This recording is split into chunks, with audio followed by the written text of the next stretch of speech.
Aloha and welcome everyone to Maui Nonprofit Notes, the weekly radio show where we talk story with Maui's nonprofit executive directors and their staff to find out how they're working to support the needs within our community. Maui Nonprofit Notes is generously sponsored by Pacific Source. If you're building or remodeling a home, you've just got to check out Pacific Source's cabinet and appliance showroom located in the Waikapu Bay Shard. I'm Susie Tiemann, Executive Director of Lokahi Pacific and President of the Maui Nonprofit Directors Association. And it's my pleasure to introduce Max Tornai, who's the Executive Director at Mediation Services Maui, who is going to be our co-host for today. How you doing, Max? Good. Thanks for having me up here again. It's been a little while. Yeah, but we're always glad to have you because you've got such insight into what's going on. Oh, thank you. It must be your training that you ask those delving, is that a word? Sure. Questions. Go for it, Max. Yeah, well, what a great segue, because we do have our basic mediation training coming up, and we'll talk about that a little bit later today. But our other guest today is, actually we have two of them from Hale Kaukau. But just to start off, each week during this hour, we share the experiences of how our nonprofit agencies are working to benefit our island home, with stories of how these agencies are changing lives, changing communities, and creating miracles of hope for those in need.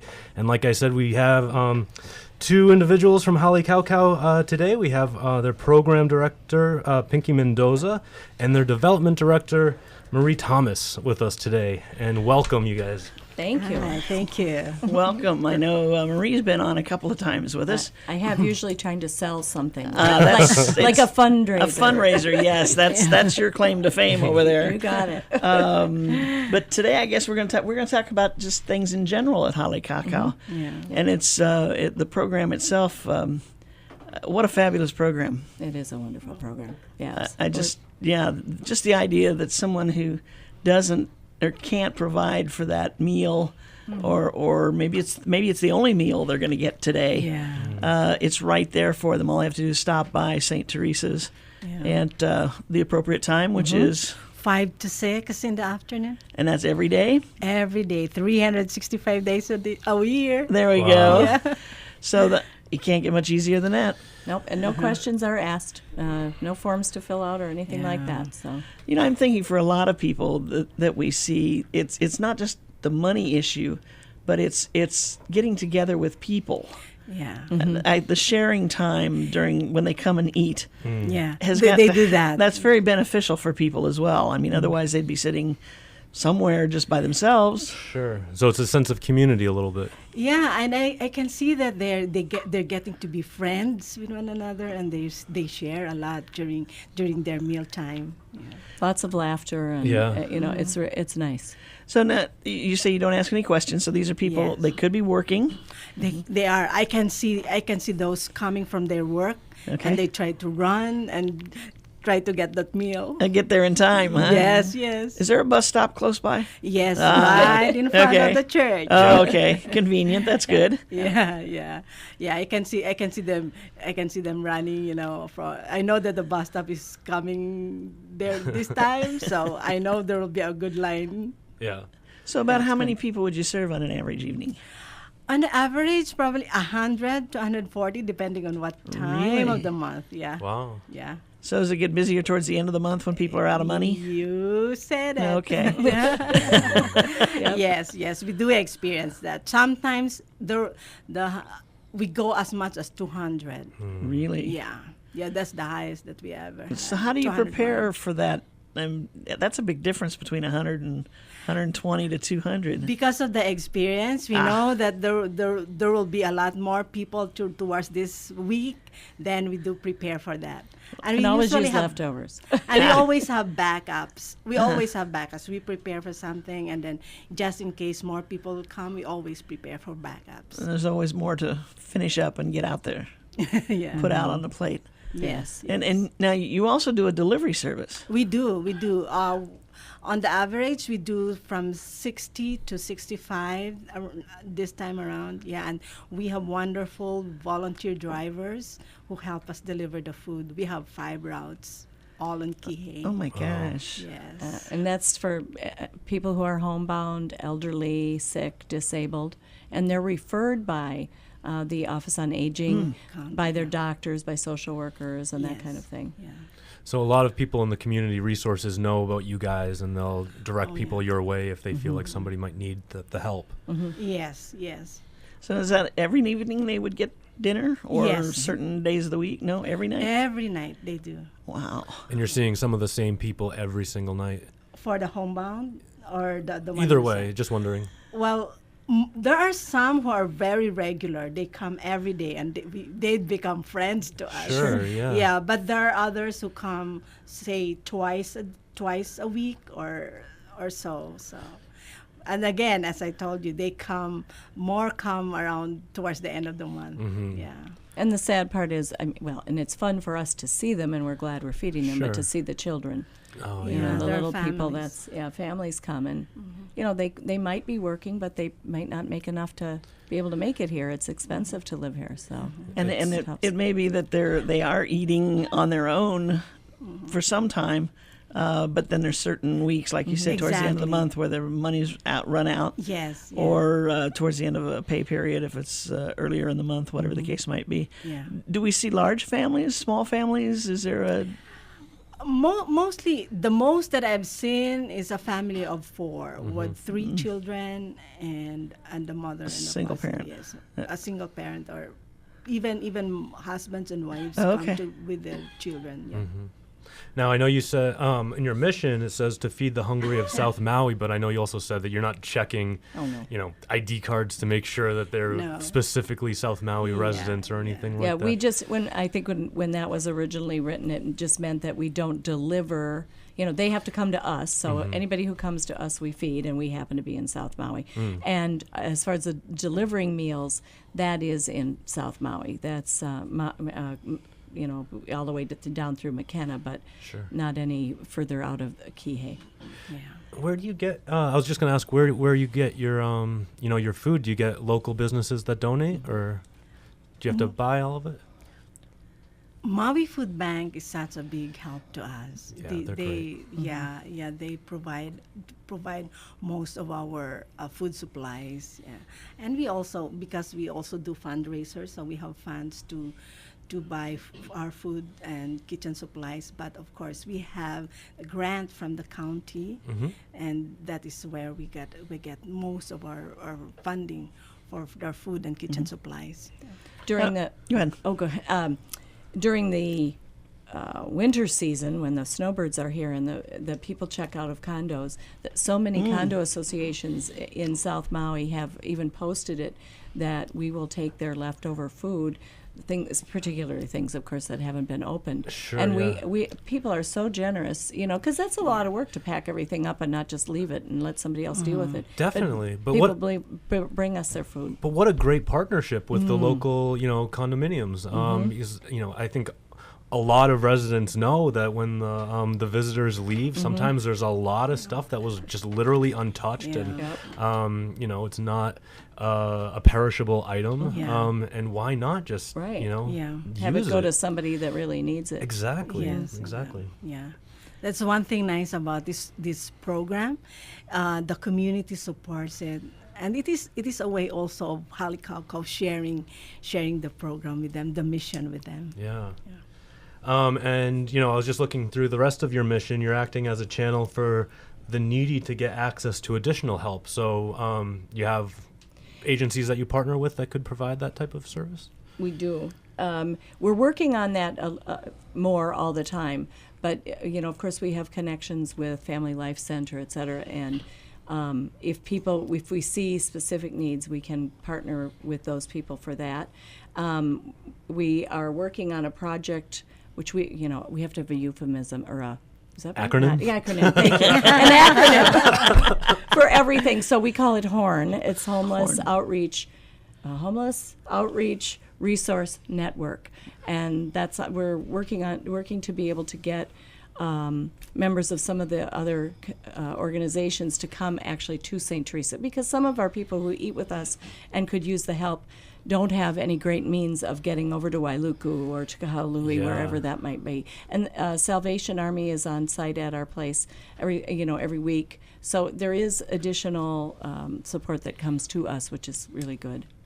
That's terrific. Yeah. it is. And I think, that's really what makes Maui kind of a special place is there are all these different agencies that have their own missions that are trying to do really good work in that particular area, but it's having those relationships that are being built between those organizations. So when, a need arises that's outside of your service, you know immediately that there's somebody else that you could potentially direct them towards Yes. for some Yeah. additional help. That's Uh, great. Do you also serve as a pantry where people can pick up food from the home bank, or the food bank?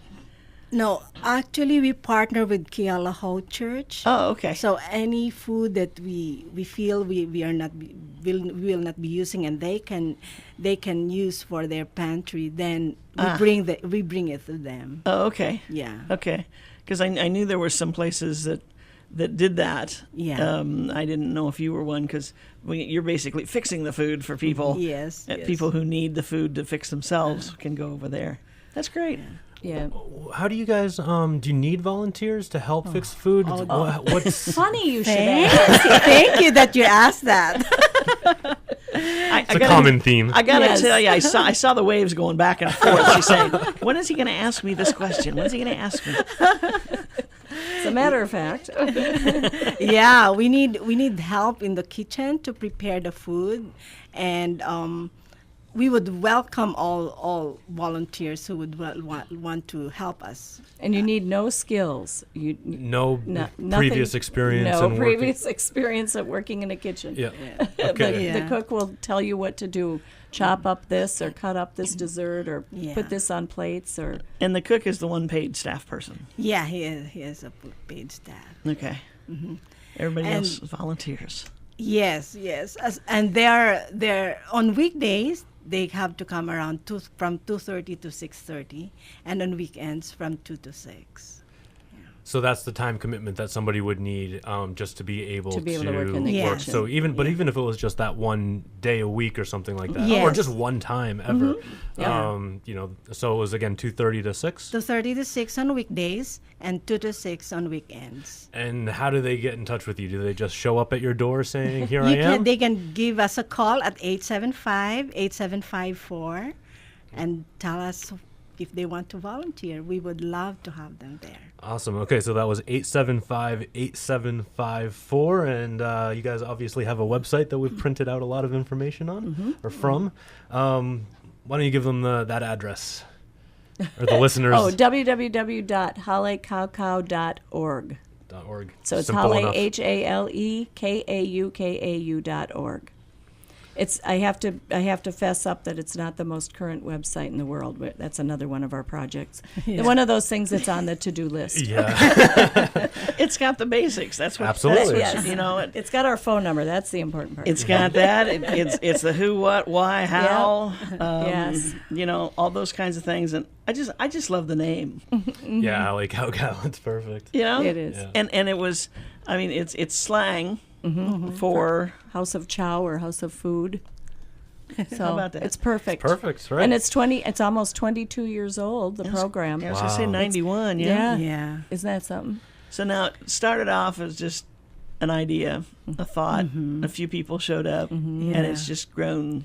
Yep, they Over the made years. in the early days. They just made sandwiches because people would come to the church and ask the priest for money or whatever it was, because they were hungry. And some concerned citizens said, "You know what, we got to do something about this." And so it started out with just a few people and has certainly grown. Yeah, and trying to the serve a economy, the past several Yeah. years has certainly upped our numbers. I can't help but think that some of the people who have benefited from this service have not been back, have been back to help, to Oh, they volunteer do. on a regular basis. They do. Yeah. I saw there's this guy who was I saw him on the line, and one day he just came up to me. I want to give back, and so he volunteered in the kitchen.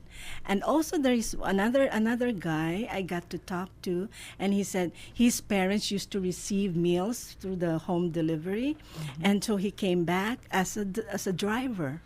Oh wow! Yeah, and which something that I have to tell also, that we need help for You need people to drivers? drive. Yeah. Yeah. It's this time of the year when most of our volunteers are on vacation to the mainland, and Interesting. so We're experiencing that very same phenomenon. Amazing how that happens. yeah. So anybody out there who would like to help us deliver, it's just 1 hour a week. If Right. you can just give us a call again at 875-8754. And while we're talking about it's just that time, it's break time. Aloha from Pacific Source, and thank you for your support over the years. Pacific Source has offered more of what builders and homeowners value most in building materials and cabinet design. We've done this by offering superior customer service and products, as well as by designing kitchens and baths that are intelligent and elegant while staying true to your vision and budget. Visit our showroom in Waikapu in Central Maui, where we display a variety of cabinets as well as top-name appliances like Sub-Zero, Wolf, Viking, KitchenAid, and more. We display countertops, tile and wood flooring, and several brands of windows and doors, including Fleetwood multi-slides and La Cantina folding doors. Come in and talk to our designers about making your dreams become a reality. From concept to completion, we really believe our attention to detail and superior service are what sets us apart. Let us show you what we mean. We are a Pacific Source at 515 East Oahe Way in the Consolidated Base Yard in Waikapu, just off Waiko Road. Call us at 986-0380. That's 986-0380, or look us up online at packsource.com.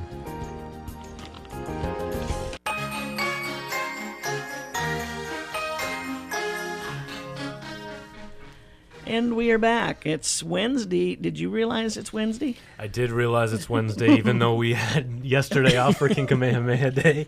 It's like all morning this morning, everything has been like Monday all over again. Yeah, how's and that then feel? somebody said, "Are you ready for your show?" And I go, "Show? What?" And it's Wednesday, Susie. It's really hard. We get into that pattern. Yeah, Yeah. that groove of you have that, that day off, and then you're back in the seat of everything. And sometimes I wonder if it's really worth the day off.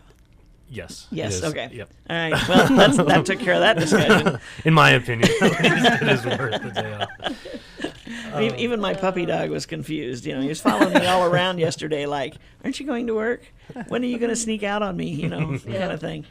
Stay close. Yeah. So what we were talking about is that time of year where you're looking for volunteer drivers Drivers to and deliver kitchen food and volunteers. kitchen volunteers, and it's kind of tough. There's about a 6-8 week period where a lot of folks are gone, and if they aren't gone off island, they're trying to just stay close to home or just hit the beaches or whatever and take a staycation. And so I can see where the need would be great, because the people who are hungry are still here. Yeah, They don't go anywhere. No. We serve them every day. Yeah. And if you're just joining us, we're speaking with a few of the program director and the developmental director for Hale Kaukau, whose mission is to feed the hungry of South Maui at St. Teresa's Church. Very good. Thanks, Max. Yes. Oh, no problem. And by the way, the show is Maui Nonprofit Notes. That's what somebody said. My biggest critique is that I don't say the name of the show often enough. Oh, yeah. And I think, well, that's true. I do that to the TV You know and the what it radio. is. I do it to the radio. I say, if I join something midstream, I go, "What am I listening to?" Exactly. is That that? happens to me all the time. Yeah, so I should do that every time we come back from a break. Good point. Yeah. Yeah. Can't say it enough, because everybody that we have on the show is invaluable to the community and the people that need assistance. So you're not talking about a fundraiser this time, but you must have No. something in the pipeline. Oh, something. yes. We always do. We of course, I guess first thing I would want to do is thank the whole of Maui. Maui supports nonprofits so well, and everybody's nodding their heads here. And I still am amazed, and I've been doing this for about 7 years, at how much support we get from Maui businesses for our big big fundraiser, which always takes place in late February or early March, and I can't say enough about how much support we get from the businesses. Right now, just recently we took part in the charity walk, which probably everybody did, all the nonprofits, because that's a wonderful organization, the Maui Hotel and Visitor Industry. And so we're waiting to see how much money we'll get from that grant. And then in the fall, the next big thing that we may have a little fundraiser or two, but in the fall we have Mike O'Dwyer from Mulligan's on the Blue, Oh, yeah. and also co-owner of Fabiani's. He sponsors a golf tournament that benefits, the sole beneficiary is Holly Cow. And so we'll begin working on that. Well, we actually had our first meeting already about that. That's on Saturday, the Saturday of Thanksgiving weekend, which is the November 30th this year. Can you believe that? That Thanksgiving is really late. Wow. November 30th. Wow. Yeah. That is pretty Yeah, late. we just did some business with Michael. He's Isn't he terrific. wonderful? He's so good to the nonprofits. Yeah, I just, I've heard a lot about him over the years, and then obviously you see what Mulligan's hosts as far as different fundraisers and things, and just I got to tell you, sitting there talking to him, you can see the wheels turning, and what he comes up with as ideas of how he can help, and it's always, as I left, he said, "Now let me know if I can do any more for you," Isn't that and it's nice? like, wow. Yeah, it's people like that, and there's so many in the Maui community that just, it makes you feel hopeful. Yes. Yeah. Because there really is. I mean, we're here because there's there's a need for us to be here, and that can really start to weigh on you after a while. But it's replenishing, I think, when you see those people from the community really looking to help and trying to see where they can really make a difference for the organizations that are trying to do that Right. professionally. Yeah, Yeah. it gives you that boost you need just about the time you need it. It's Yeah. like, oh, am I Really. groveling too much? Am I, have I hit bottom? No. Here's somebody who says, wow, yeah, I don't know why we haven't been doing this a long time ago. Yeah.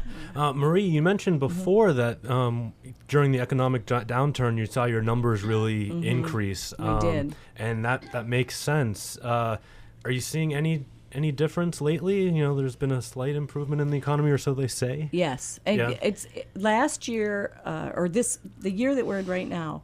We think that we'll end up at the end of the month about where we were last year, so that's good. And the on-site numbers, which is the homeless and the working poor and anybody who needs a meal. That number is actually going to go down from last year. So I think it probably is indicative of the economy being better, people being able to find jobs a little Yeah, bit more readily. yeah. However, on the flip side, our numbers of homebound meals that we need to deliver has gone up. And, I guess that's an obvious thing. We're all getting older, aren't we? Yeah. And we're all, all of us could be in that position at some point where we can't fix meals for ourselves anymore or get out to shop or whatever it might be. And so we're really happy that we can deliver the meals to them. And I should put in a plug for our drivers because they're wonderful. And they may be the only person that person sees all day. And, maybe all week they only see their delivery driver at night. Yeah. So it's a wonderful thing to do that. Now, is this going to be a different driver every night for It these is. people? Yes. Because obviously somebody can't volunteer for every No. night. Yeah. But it's that personal contact, and Yes. they do take a few minutes to talk. Oh yeah, Chat. they do. They do. And while they're bringing the If food the person in, wants if it. they Some want of it, them right. want the meal just left outside their door in a cooler because they don't want to chat, and that's okay. And the other piece of it is that somebody is going there every day, and if, like for example, has happened, if the person doesn't answer the door, we leave the meal. But if it's somebody that driver knows is always there, then they'll alert Pinky, they'll alert the police, they'll, and The sometimes appropriate, We have numbers to call. Yeah. just to double check because, Yes. Yes. if you're really, if you don't have family that's Yeah. checking up on you and something happens, Yeah, bad news. yeah. Yeah. And even if you do have family, sometimes you may talk to that family every day for 3 or 4 days, and then maybe you'll go 2 or 3 days without, Yeah. and that's when things happen. Yeah. Yeah. Right. So that's a good follow up. That's great, Yeah, it Yeah. is. and it keeps the people in their homes, Isn't that Yes. wonderful? which is so wonderful. And that's one of the things that we're learning more and more every day about how important that is for I the bet. people, because they're in a friendly setting that they're familiar with. Nobody's pushing them out. Right, right. You They're know. comfortable in their lives. They're not put in this Yeah. strange environment. Yeah. Terrific. Wow.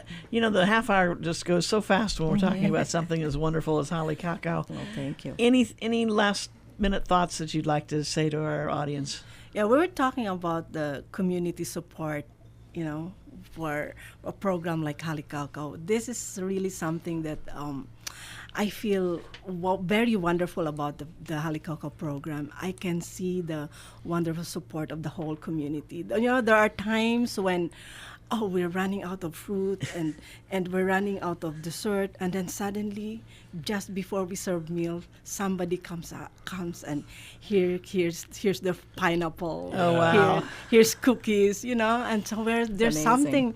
something that we do serve. So I'm just so grateful for all the community support that Halikaucau is receiving. I think I'm seeing mini versions of the feeding of the 5,000 here. Oh, you or the 5 loaves and fishes Yes. or something. Yes. We're going to run out. No, Yeah. you're not. Just go ahead. No, right? Yep. Oh, yes. There have been times where, like on a Thanksgiving, we had no pumpkin pies. Now you cannot have Thanksgiving. without pumpkin Right. pies. And S&J Bakery would show up with so many, or Costco would call us and say, "We have a few things for you," my God. and our van would be full of desserts. So I mean, it's just amazing. And just a plug to thank our board. Our board, of course, is volunteer. And we have members on our board not only of St. Teresa's, but also Kihei Lutheran and Trinity Episcopal by the Sea, and people who aren't church affiliated at all, but just believe in Halikaucau. So Absolutely. we want to thank everybody who supports us. That's terrific. So again, if you are looking to volunteer, or you can donate food from wherever, as long as it's not perishable. Basically, you can call either Pinky, or Yeah, Denise yeah. at Marie. I'm sorry, Marie. I'm so sorry. 875-8754, and they need drivers for their home delivery, food service, and just people to work the kitchen every night of the week. Let me take this opportunity also to let everybody know, if you're interested, we're looking for an assistant program director. Oh, interesting. Yeah. Yeah. So Okay. who will assist in the overall operations of Halikaucau. So if you're interested, again, the same number, 875-8754. So our deadline for submission will be on June 20. That's a Thursday. That's Okay. Thursday next week. Next week, right? Yeah. What a great opportunity. Terrific. Yes. Thank you so Thank you. much, and keep up the Thank great you. work. We Thank really you. appreciate Thank it. you for having us Thank you here. for Thank having you. It us. was great seeing you again, Max. Yeah, you too. Okay, so now we're going to turn the spotlight on Max and his organization. Thank you for co-hosting the first half, by the way. Oh, sure, no This problem. is how we double time our. We don't double team. We double time. All right, efficiency. Efficiency. We have a co-host for part of it, and then we jump in and mediation services. I can't say enough good about what mediation services does.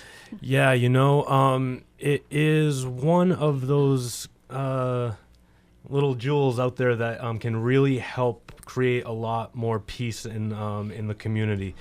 We partner quite a bit with the judiciary, family court, small claims court, district court, and it's really an opportunity to resolve your potential lawsuit or even your current lawsuit outside of court at a much more economic way, and a lot more time-sensitive way, and just a lot more confidential just in general than going through the litigation process. And it's a really effective process that promotes cooperation, turning conflict into cooperation versus the alternative, going to court, which really tries to place blame on a situation and looks more towards the past and kind of what happened versus focusing on solutions and how to get a win-win situation out of the conflict. Is win-win middle of the road?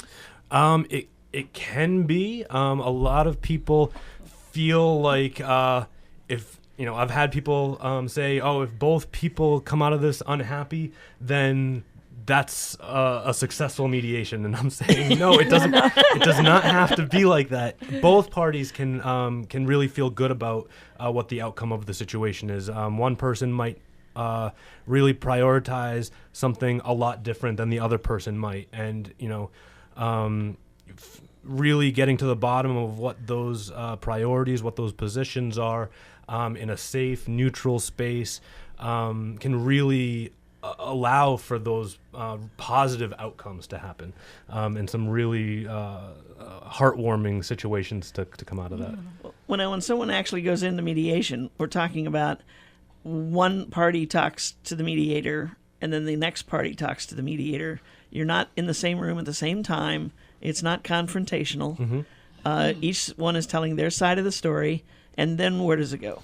Okay, so the way that our process is set up, it's called facilitative mediation. There are all these different other styles of mediation that that people use nationwide, but this is the style that the judiciary, the Hawaii State Judiciary, authorizes us to use. And basically what that means is that the mediators aren't going to be a judge. They're not going to tell one side that in their opinion they're right and that the other party's wrong. They're really there to help facilitate the conversation, kind of keep the emotions at more a neutral level, and kind of be that filter for some really sometimes intense emotions, and just get to what the facts and what the feelings behind the situation actually are. And you're trained to be able to communicate that in a less intense way, but still really get to the bottom of what the person's been feeling or has been through. Most of the process is in completely separate private sessions, where you're talking confidentially to the mediators, and the mediators will ask you what they feel is, what you're comfortable sharing with the other party, or what you're comfortable with the mediator sharing with the other party might be. There is a couple times in the process where everybody might be in the same room together, and that's at the beginning of the process and at the very end of the process. But if there does seem to be a lot of common ground in particular areas, and the terms of the agreement seem to be accepted by both sides, then the mediators will call the parties back into the same room together. They'll type up what the terms of the agreements are in the party's own words. We print that out. Both parties sign it. Each party gets a copy of that, and it holds the same legal weight as any signed business contract does. Actually, the judges have a very high level of respect for this process, because we can spend hours with with the participants, rather than sometimes you go to small claims court and you have minutes Yeah, right. to share your side. So it's a much fairer process than going to litigation sometimes.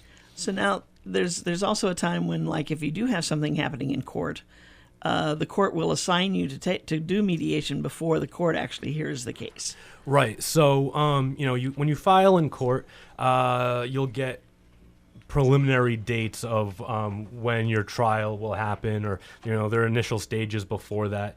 And sometimes the court will refer a case to mediation if the judge thinks that the details of the case or the participants, could potentially work this out with the help of a neutral mediator. And, we find that about 50 to 60% of the time, for our court-referred cases, we're able to come to an agreement. Wow. So we're taking that many cases off the court docket, which means that the more complex cases and the cases where people really are set in their positions can go through the court system a little bit faster, and get their day in court as appropriate. Now, you see a lot of times in agreements like landlord-tenant agreements, it'll say any misunderstandings or any grievances will be worked out through mediation. Do people really understand what they're signing when they sign an agreement that has that in it? Well, the good thing about mediation, yes and no. I mean, I guess it depends on the individual. But the great thing about mediation is it's an opportunity to talk it out and work it out with the aid of, like I said, a neutral third party. Right. You should never feel pressured to agree to anything in mediation. So if there's really something that the other party is demanding that you feel very, very uncomfortable with, the mediators would never pressure you and say, this is a really good agreement, you really should sign off on this document. That's not what their job is. If you are uncomfortable, the mediators understand that, and they will shut down the process, which is a lot different than the other types of conflict resolution like arbitration, and we talked about litigation a little bit earlier too, where one party is making that the judge or the arbitrator is making that final decision, and then you're stuck with that decision. Right. Especially in small claims court, there's no appeals process, so you're really giving your situation up to a judge who might not be able to take the full history of what Right. happened into consideration. Depending on how many cases are on the docket that day, it could be a fast turnaround for you. Yeah, but we do send mediators up to small claims court to try to resolve them kind of last minute before the trial begins. So the judge will send people out as they're waiting for their trial to start, and we do end up resolving a lot of them, taking just settling them right then and there. But there's so many types of cases that we can handle. This is a very structured process, but allows for a lot of flexibility for different types of cases. And that ranges anywhere from, we talked about landlord-tenant disputes a little earlier before, especially in a place like Maui, where we have a lot of people that have come for a short period of time. There's a lot of conflict between landlord and tenant.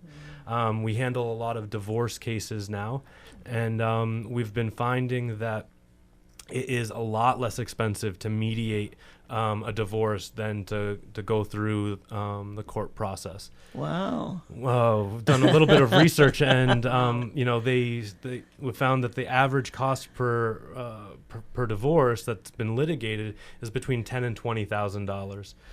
Our average cost per divorce case last year was around $265. Oh my gosh! Wow. That's a huge On that note, we're going to take a short break. We'll be right back. Aloha from Pacific Source, and thank you for your support over the years. Pacific Source has offered more of what builders and homeowners value most in building materials and cabinet design. We've done this by offering superior customer service and products, as well as by designing kitchens and baths that are intelligent and elegant while staying true to your vision and budget. Visit our showroom in Waikapu in Central Maui, where we display a variety of cabinets as well as top-name appliances like Sub-Zero, Wolf, Viking, KitchenAid, and more. We display countertops, tile and wood flooring, and several brands of windows and doors, including Fleetwood multi-slides and La Cantina folding doors. Come in and talk to our designers about making your dreams become a reality. From concept to completion, we really believe our attention to detail and superior service are what sets us apart. Let us show you what we mean. We are a Pacific Source at 515 East Oahe Way in the Consolidated Base Yard in Waikapu, just off Waiko Road. Call us at 986-0380. That's 986-0380, or look us up online at packsource.com.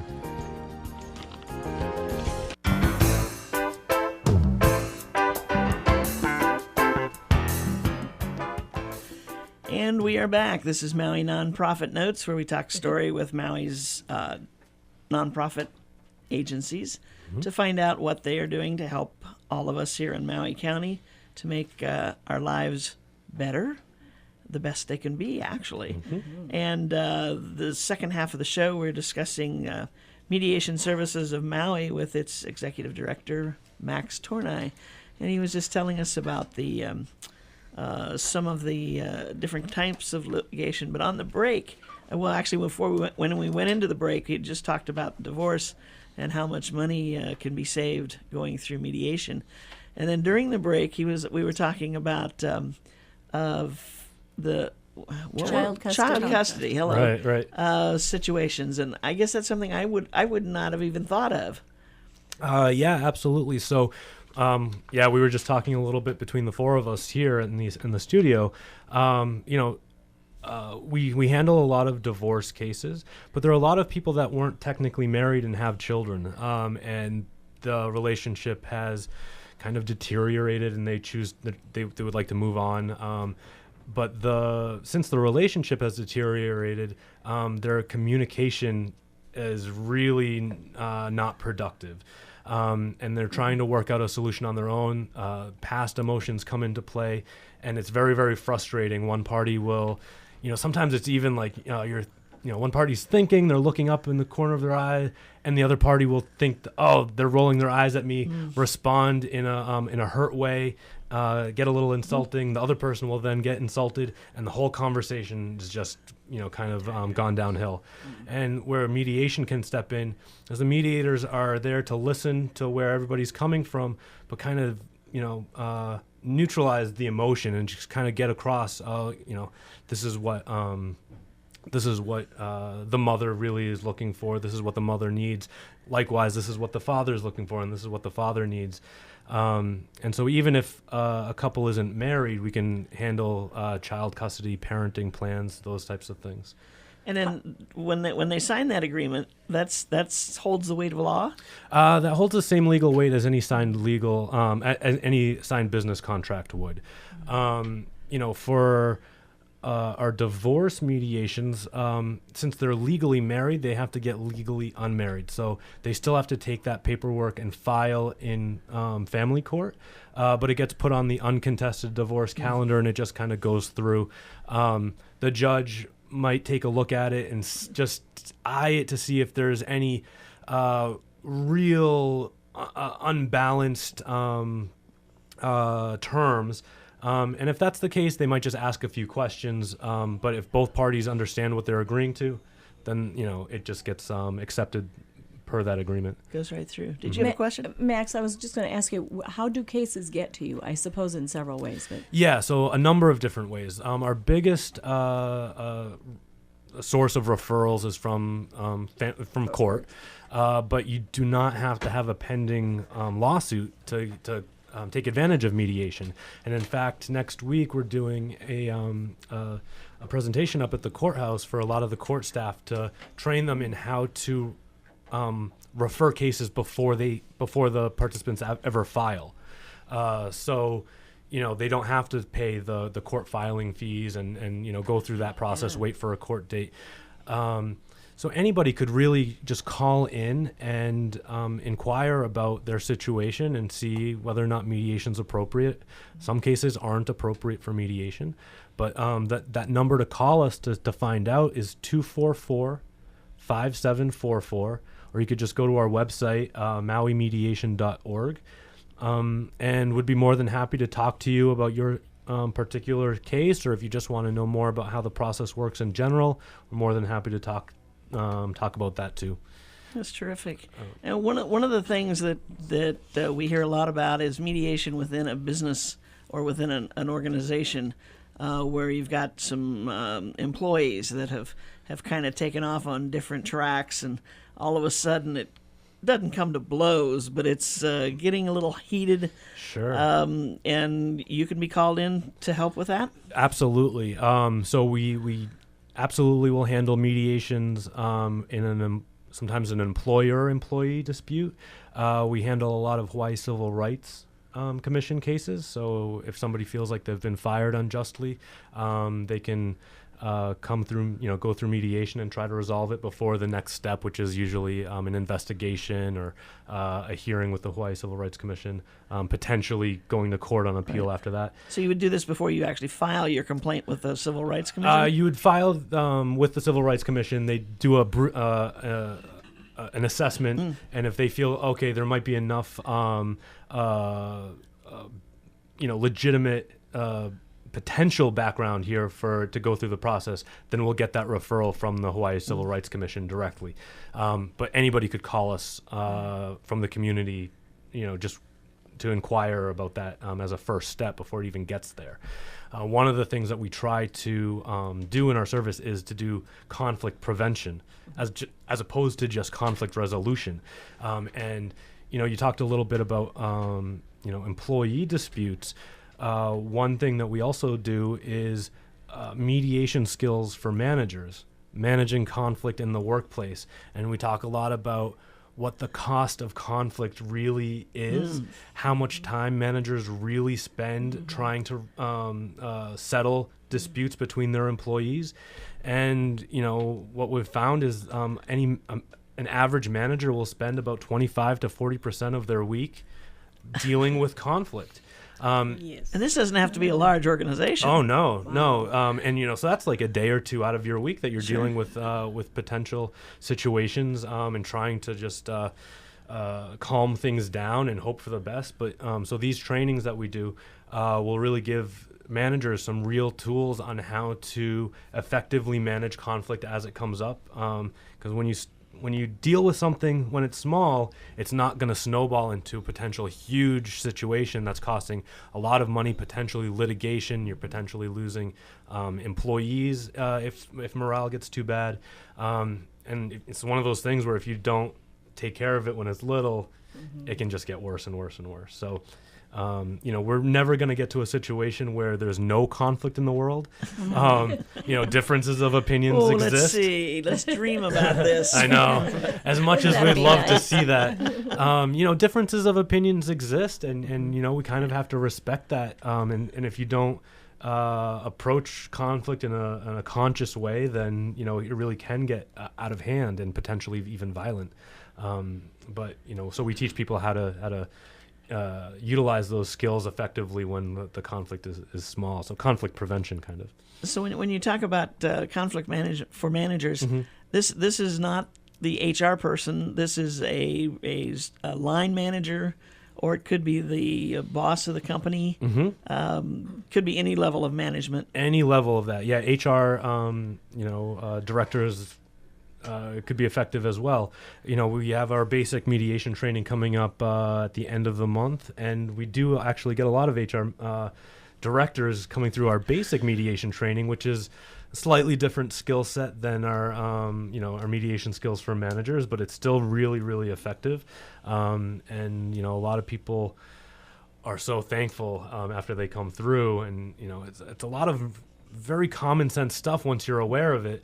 But if you're just reacting to conflict in the moment, you're kind of taken aback. You're lashing out as opposed to dealing with it, like I said, consciously, and being able to just utilize the tools you've been taught. Because it's definitely a teachable skill. It is. It definitely is. Anybody can learn it. Yes. But not everybody will. Yes. It's good to know everybody could. Everybody could, yes. Yes. Yep. Well, everybody's reaction to conflict and to what's going on is different. Some people get very verbal. Some people have their favorite 4-letter words. Some people have their gestures. Some people do their stomping. And others try to just kind of, hey, calm down. Let's just talk about this. Yep. And some people just either freeze or they try to get out of there. They try to kind of stick their head in the sand, just ignore it until the problem goes away. And that's not really that effective either, because kind of allows that behavior to continue and kind of get worse and worse. And while you're doing that, you're getting more and, if you're sticking your head in the sand, you're getting more and more resentful. And that resentment can build up and then potentially blow into a way worse situation than it could have been resolved. You hear that explosion, and you go, where did that come from? Yeah. Could be the pent-up emotions from the last 4 years. Right. As this issue has just kind of been, it's touched on, but then left to settle back down and raise its head again. Right. So the basic mediation training is open to anyone?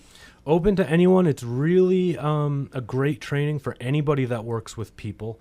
We get a lot of executives, a lot of, like we said, HR representatives, a lot of attorneys, because we work a lot with legal cases.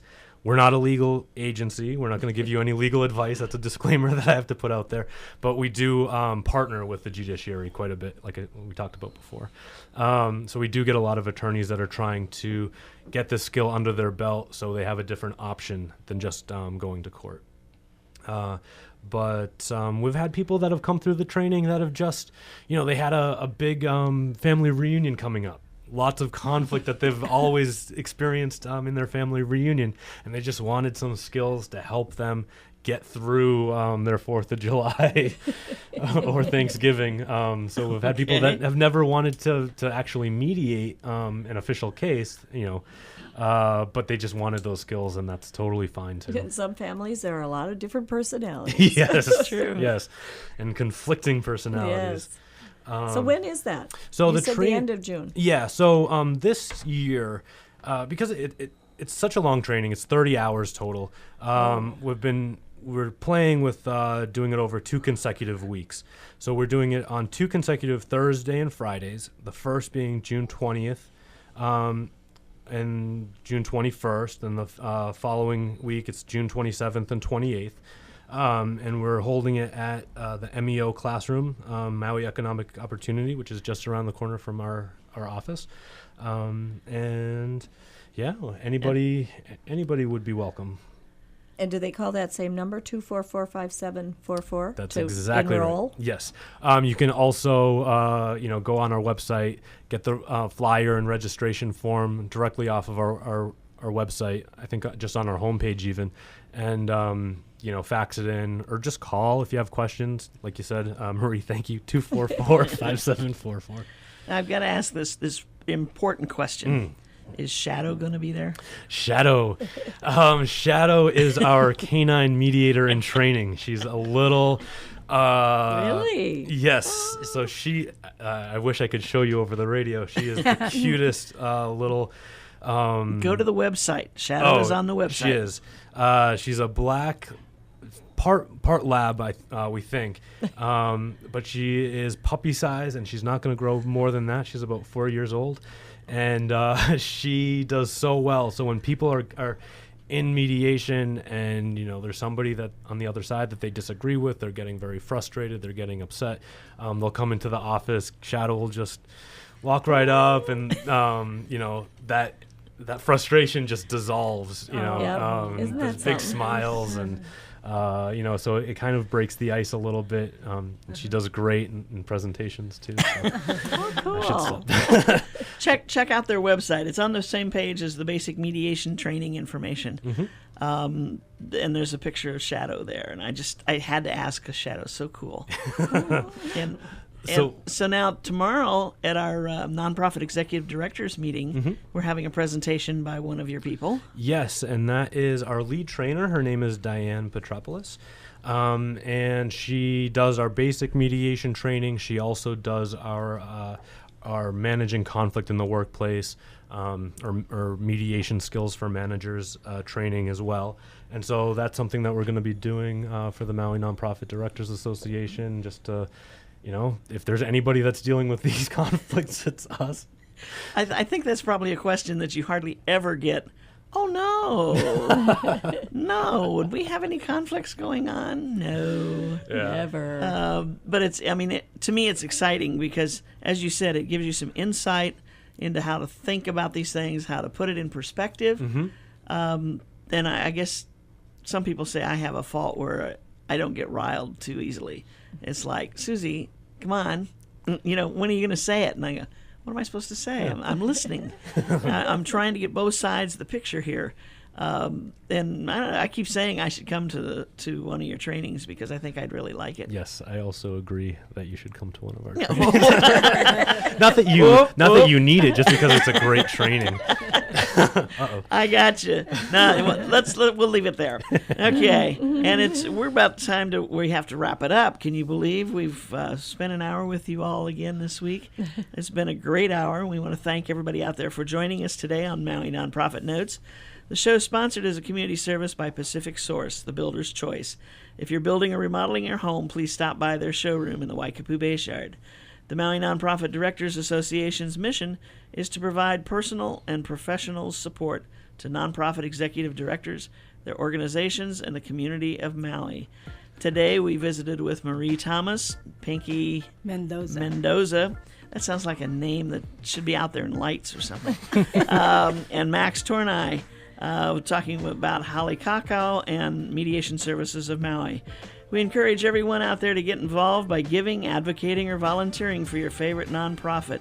We'll be back next week, same time, same place, KAOI Radio, 1110 AM, 96.7, when we'll feature 2 more representatives of agencies here on Maui. Until then, I'm Susie Tiemann. I'm Max Tornai. And you're Pinky. And I'm Marie. And we've got... Who have we got on the control? We've got... No, he's shrugging. Gary. He doesn't know who he is. He's trying to give me a different name here as he's signaling to me. Anyway, thank you all for joining us. Have a great week. Aloha. Aloha. Aloha.